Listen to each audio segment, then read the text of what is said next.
Good morning. This is Karen Main from St. Raphael Parish, and today I am going to be talking about Chapter 1 of Mass Matters. Before we get into the real substance of the book and the real discussion, Chapter 1 really takes us on a little bit of a journey of how Mass really came to be about and the history of the Roman Catholic Church. We, in current times, if we're very involved in church, know that we go to Mass, we attend Mass, but it really is a very ancient practice that goes back to the very beginning of about AD 33 after Christ's death, when the early Christians used to gather. So we're going to go back in history and give just a very brief description of what the church looked like in very early times and how it changed throughout the centuries. In the Gospel of Luke, we really hear the beginning of Mass as Jesus sat and had the Last Supper with his apostles. And he started this whole Mass with the phrase, "Do this in remembrance of me," in the breaking of the bread, in the symbol of the breaking of the bread being his body and becoming the body, and the wine becoming the blood, and really was the very first Mass celebrated with the apostles, to bless, to break, and to share. The first Masses, as the apostles spread the word of Jesus, were really spoken in their original vernacular or the language, common Greek, and they also celebrated in their homes, since early Christianity was illegal at that time. It was a time of persecution for Christians, and they needed to be very careful about where they celebrated, who they celebrated with, and otherwise really took on the possibility of being persecuted for their faith. So the first 300 years of persecution is what the book really calls the simple and the flexible Mass. It really happened very randomly. It was within homes, it moved around to different homes, and it was done in a very small and intimate structure. Then around the 5th and the 6th centuries, we get a very long and complicated Mass. The Emperor Constantine and the state of Rome eventually allowed Christianity to become the religion of the state. And when that happened, it really opened worship up to the common people. And the status of the Roman Empire, as we understand that, did everything in very big ways. So the structures and the imperial pomp really came into place during that time. We know that the prayers became more stylized and fixed.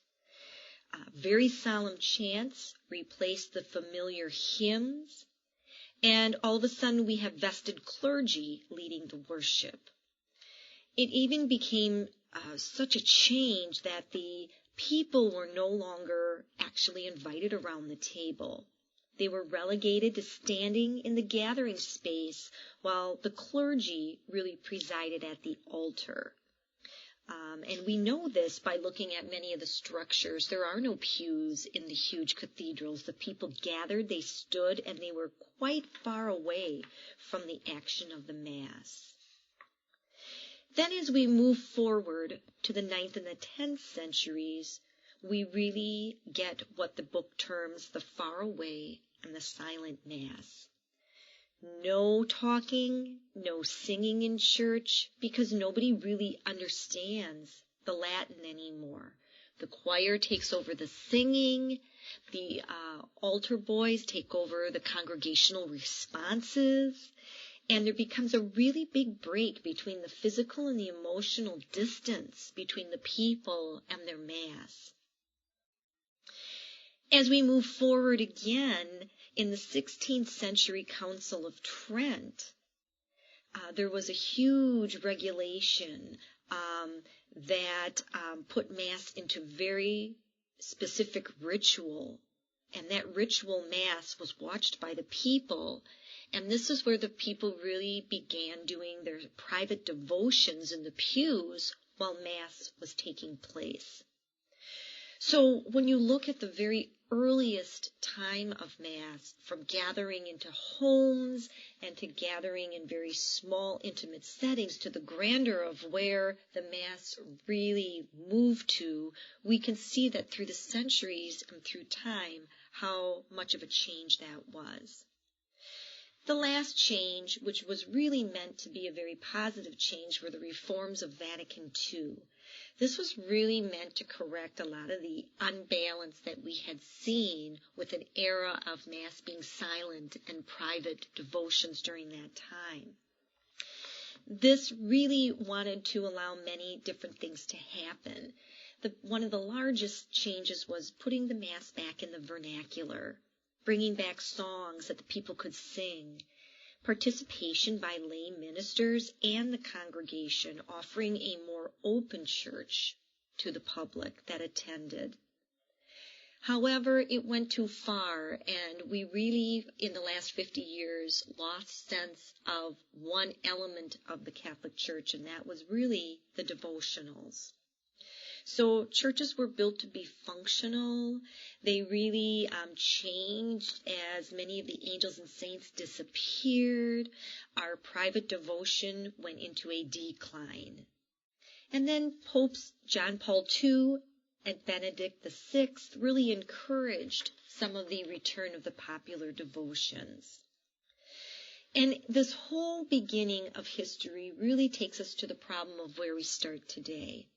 In the chapters coming up, we're really going to start getting into some of the problems that the church is seeking today. And the living church that we're in is still not perfect. It's going to be moving. It's going to be changing. And one of the issues that we're dealing with is that there's a huge divide between the American Catholics who prefer the new vernacular liturgy of the Mass, and there are those that still struggle and still want pre-Vatican II Latin liturgy. And this divide is really much wider, especially in the United States than in other countries. So there's a movement going on again, and we take a look at that. So as we get into our discussion for this particular chapter, I just want you to contemplate the following questions. What are your thoughts? What do you think of the revised Mass that happened after Vatican II? How would you rate the liturgy in your parish? And do you consider what do you get out of attending Mass? Do you get something out of attending Mass? If why, yes, what is that? And if not, why not? What are you not getting? How would you perceive that or question that? So it's a loaded chapter with a lot of history, and to just kind of set the foundation of where we began as an organized religion and where we will go in the future will be continued in the next chapter. Thank you, and until next time, have a great day.